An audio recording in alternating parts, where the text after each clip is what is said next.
All right, let's talk jobs. But I want you to forget everything you know about career fairs. Forget health insurance, forget a 401k, and definitely forget paid time off.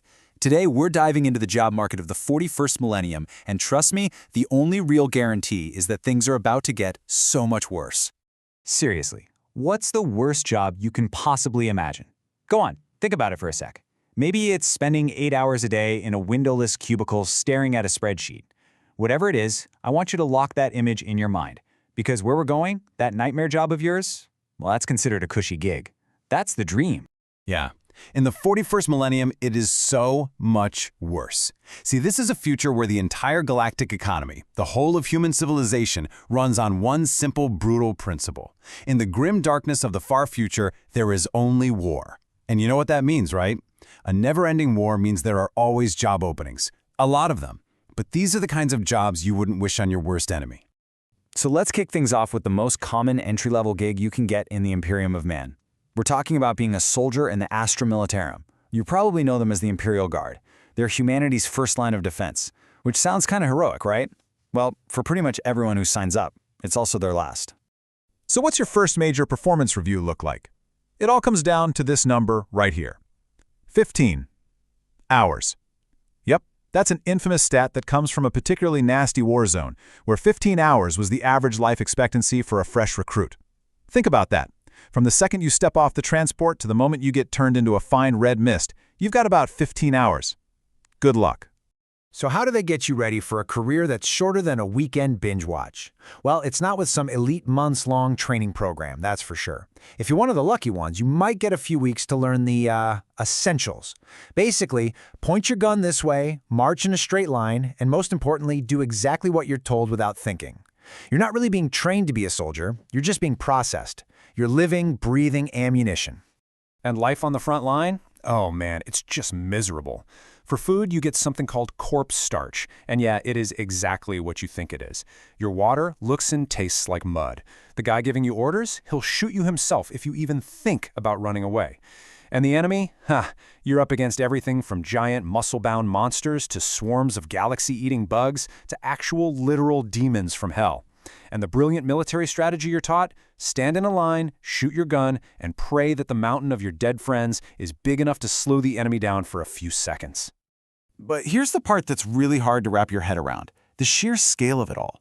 The Guard loses millions of soldiers every single day across a million different war zones. And you know what? It doesn't even matter. It's a rounding error because there's always another planet full of people, another billion bodies to throw into the meat grinder. You're not a hero. You're not even a soldier. You are just a number, and a completely, utterly replaceable one at that.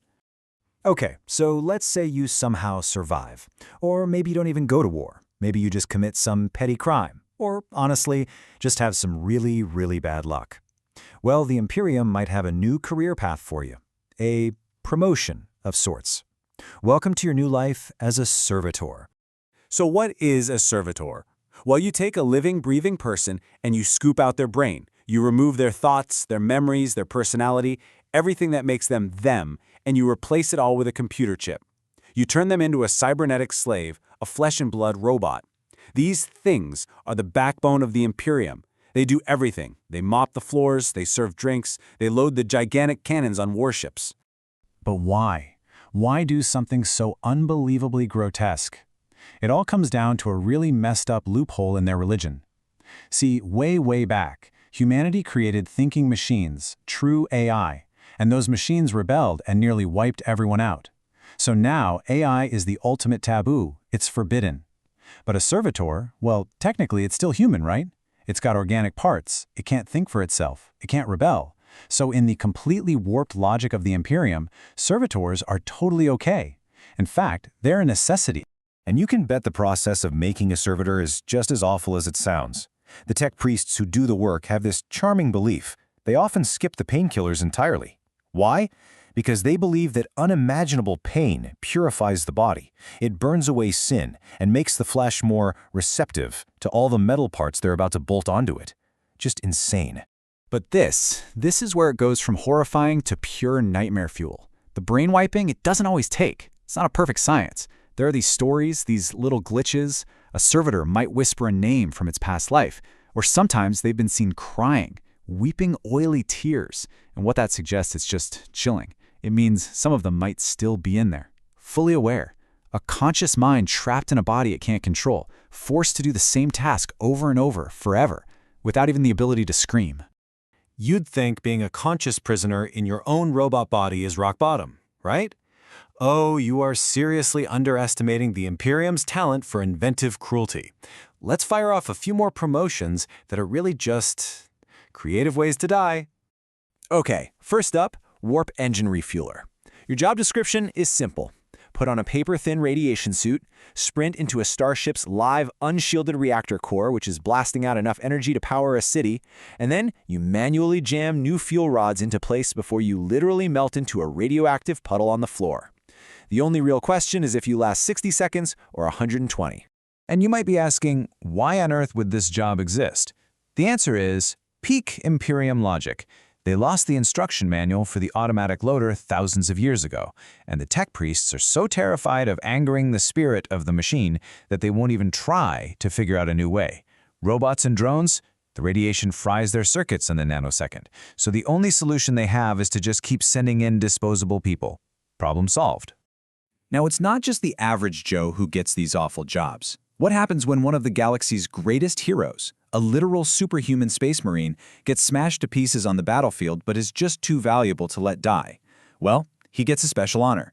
He gets to be sealed inside a dreadnought, which is basically a giant, walking, gun-toting coffin. I want you to try and imagine this. One moment, you're dying. The next, you wake up. But you can't see, you can't hear, you can't feel anything. It's just blackness. You try to scream, but you don't have lungs anymore. Then, all at once, new senses flicker on. You're seeing through a camera lens. You're feeling the rumble of the earth through giant metal legs. You are a tank, and then you fight. When the battle's over, they put you to sleep for who knows how long. Centuries? 1,000 years? Every time you wake up, the world has changed. All your friends, your brothers in arms, they're all dust. And slowly, over millennia, your mind just erodes until all that's left is the rage and the war. So, we've had a short, brutal life as a guardsman, a mindless eternity as a servitor, a long, lonely existence as a dreadnought. You'd think we've hit the bottom of the barrel. But no. The single worst, most horrific, most unbelievably terrible job in the entire galaxy belongs to the guy running the whole show, the Emperor of Mankind himself. You see, for the last 10,000 years, the Emperor has been trapped on something called the Golden Throne. Physically, he's little more than a skeleton, a corpse kept alive by ancient machines. But his mind? Oh, his mind is working harder than anyone's. It's doing two jobs, 24/7, without a single break. Job 1, act as a psychic lighthouse for the entire human race so their ships don't get lost in space. Job 2, use every last shred of his willpower to hold a psychic gate to hell closed. And the worst part? This whole mess is basically the result of a massive family squabble. It all went down 10,000 years ago. One of his sons, Magnus, tried to send him a psychic warning about a betrayal, but he did it with all the subtlety of a sledgehammer and accidentally tore that gateway to the demon dimension wide open right under the Imperial Palace. Then, not long after, his favorite son, Horus, beat him to within an inch of his life. The only way to save him and humanity was to plug his dying body into the throne, turning him into a psychic cork in a bottle of pure evil. So just get this straight. For 10,000 years, the Emperor has been awake, he has been conscious, and he has been in unending agony. His mind is a perpetual war zone, fighting off an infinite tide of demons, while his body just sits there and decays. He can't sleep, he can't rest, he cannot die. And if he gives up for even one single solitary second, the lights go out for humanity across the galaxy, and all of hell literally breaks loose on Earth, the end of everything. And as if that wasn't the worst possible job in all of existence, there's one more little detail. After 10,000 years of running nonstop, the machine is failing. The Golden Throne itself is breaking down. The tech priests have no idea how to fix it, so they just keep pumping more and more power into it, which is basically just burning out the Emperor's soul even faster. It's a desperate, failing patch on the worst job in the universe. So there you have it. From the guy who lives for 15 hours to the guy who's been in agony for 10,000 years, the 41st millennium has a career path for every flavor of suffering. Kind of makes that spreadsheet you were complaining about look a little better, doesn't it? But I want to know what you think. Of all these grimdark careers, which one is your absolute worst nightmare? Let me know.